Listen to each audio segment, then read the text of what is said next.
What's going on, everyone? It's your girl, Rebecca Ruber here, and I am here with Edgar Berlanga Jr., who will be the main card this weekend, June 11th, 2022, at the Hulu Theatre in Madison Square Garden. Thank you so much for coming on the show again. How you feeling? I'm feeling good. I'm excited for this weekend. You know, it's a big weekend for me, for my family, for my team, for the culture of Puerto Rico, and I'm just glad to be headlining this weekend. Yeah, well, piggybacking off of that, what does it mean for you to be the main card with an undercard full of fellow Puerto Rican fighters fighting on this card here in New York City, where you're from, during the Puerto Rican Day Parade?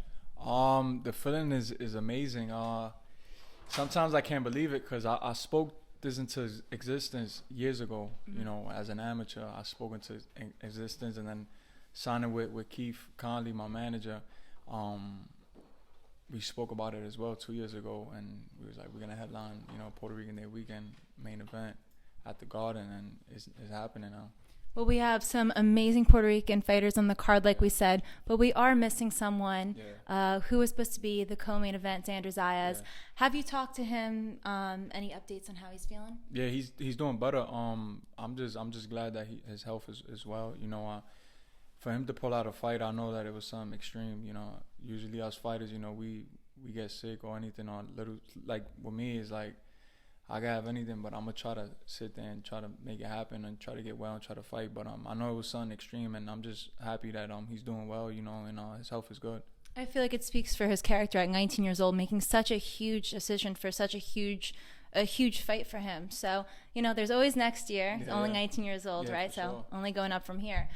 So one of my listeners and good friend, Sebastian Milo, he wanted to ask you, who are your top 3 Puerto Rican fighters? My top 3 Puerto Rican fighters, I say number one, not in order. Just top 3. Chito Trinidad, Miguel Cotto, and I say Macho Camacho. He's from New York. So the first 2 that you mentioned, Trinidad and Cotto, they were a part of your training camp, right? Yeah. Well, like in the beginning of the camp, I was like with Trinidad, and then, Cotto, we was training at his gym in Caguas, so he was happy with that. Me being at the gym, at his gym, training and stuff, and then we had a big media day in Puerto Rico, and he came to the gym and he like watched us train and everything. He watched me train. He spoke to the news outlet out there from Puerto Rico, Telemundo, whatnot, and he was just telling them like how extremely happy he is of me, and that I'm gonna be a future world champion. So the last time you fought was only a couple months ago, and it was at the Hulu Theatre in Madison Square Garden against Steve Rolls. Can you tell us what you thought about your performance and what you look to improve on going into this next fight? I wasn't too happy with my performance because I wanted a different outcome. I'm a knockout artist, but also I felt like I didn't dominate the way I wanted to. But this is boxing. We got the job done. We got the victory, unanimous decision. That's all that matters. As long as you get the W. And for this weekend it's a big weekend for me. I'm looking to really show out. I'm looking to break records. This weekend we looking to break the record for the most sales and tickets to be number 1. And like I said, like this weekend is just something amazing. I'm blessed to be in this position. Well, speaking of knockouts, your career started with, it was 16 knockouts in the first round in a row, was it?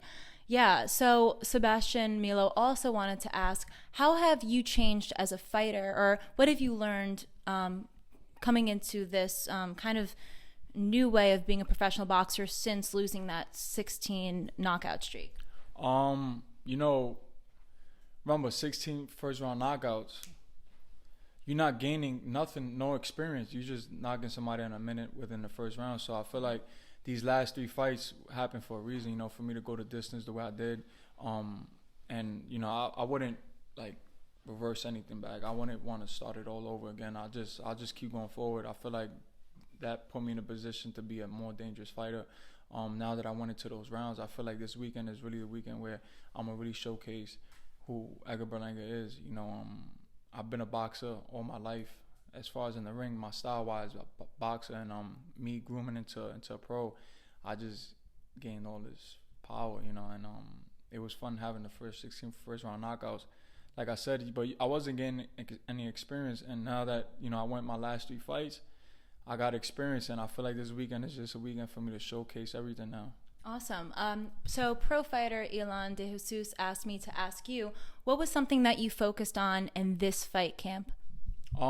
Just really, you know, working on what we're gonna execute in the fight. You know, literally like everything. Like while hitting the bag, I'm thinking about what I'm gonna do, as if I'm fighting him. Even running, you know, sparring, just everything. Like just really prepping for this guy. You know, and as a pro and me becoming a man in the game and in boxing, I feel like that's something different that we did. You know, like really sat down and focused on the game plan of what we're gonna execute Saturday night. Awesome. Now, before we get into our next segment, where it's more hands-on, do you have any sponsors you want to shout out? Anyone specifically you want to shout out before your fight? Yeah, I would like to shout out one of my sponsors. You know, the NFT Knockout Club. Little Tijuana is a beautiful, you know, I could say restaurant/lounge in Jersey. Another sponsor, Made in Puerto Rico, is a Puerto Rican restaurant based off just straight Puerto Rican food. It's in the Bronx as well. That sponsored me. That's about it. Yeah. Awesome. Okay, so what we're gonna do? Where did I put? Oh, it's right here. All right. So last time I know you liked the Unboxing the Boxer, but I want to change it up for you because you were such a great guest on the show. So I brought this nifty fighting tool. The fight ball. Are you familiar with this? Yeah. Do you use this a lot during training? Nah, I don't. I used it like once. All right. So this isn't sponsored, by the way. Just had this idea. So this company is a little different because what I do is I connect it to my smartphone and it tracks how many you do. So what I'm going to do is I'm going to track how many you get in a row before it stops. And then based off that number, then I pick a question for you. Okay. All right. Sound good? Yeah. Awesome. So All right. Let's do it. right? Yeah. Okay, it was 9. All right. Did you ever play another sports besides boxing? Yes. If so, what was it? Actually, my first sport was baseball. It wasn't boxing. Oh. I was a baseball player before boxing. I thought I was gonna be in the major leagues. What position did you play? Outfield. I was an outfielder because Okay. of my speed. I was like fast and stuff, so they made sure I was always in the back. Honestly, were you good? Yeah, I was good. Oh, okay. I was good. I was like, if I wasn't the first best player like on the team, I was the second best because there was one kid that he like slept, pooped, threw baseball. And See, when I think of the outfielders, I think of the people like the kids playing in the back of the grass. No. I was like on it because you know you get hit. You know, there's a lot of people say you always wanted somebody fast to be in the back. Yeah. To be able to throw the ball to first base or whatever, whichever base. And but now I was good and I missed a lot of practices, so I was just a natural. But then boxing came and I fell in love with boxing.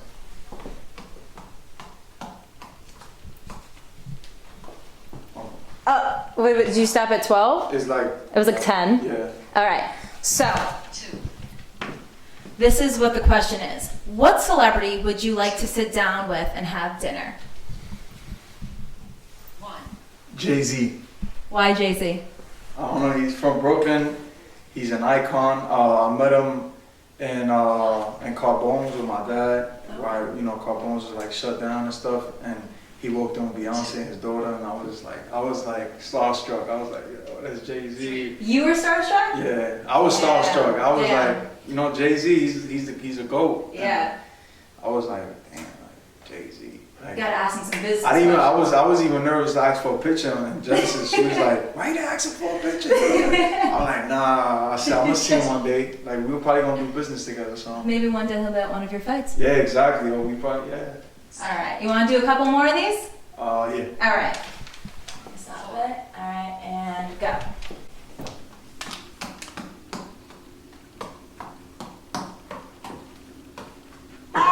Okay, 17. All right. If you could be one animal, what would it be? A lion. Why a lion? Because the king of the jungle. Okay, that's good. Everybody's, all the animals are scared of a lion. I like that. All right, let's do one more, okay? Okay. Let's try to get your high score.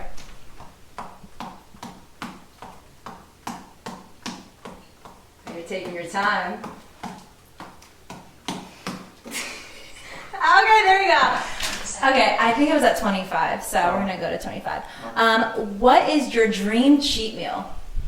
My dream cheat meal? Yeah, like you can have anything you want. Right now? If you feel like it, if there's something you're dreaming of right now, go for it. 4. Damn, that's hard. Anything, You no know repercussions. what I was? You know what I wanted? I wanted a sandwich, right? Okay. A hero like this big, with we had steak, old Chinese steak, chicken, pork, pastrami, 3. mozzarella cheese, Julie, hearing this? ketchup, mayonnaise, Damn. lettuce, tomatoes, and onions and peppers. Is there anything you don't want on it, or? Yeah, that's good. Yeah. Spoken like a true New Yorker, Yeah, guys. I was thinking about that yesterday. I was like, damn, a freaking like a Italian hero like this big. Some, put some butter on it. 21. That sounds pretty fire. And I gotta make way. I'm messing myself up right now. All right. Well, how did you like that little segment there? Nah, it was good. It was good? Awesome. Well, thank you so much, Edgar, and best of luck on Saturday I night. want to keep it. No, I'm joking. You can keep it if you No, want. I'm joking.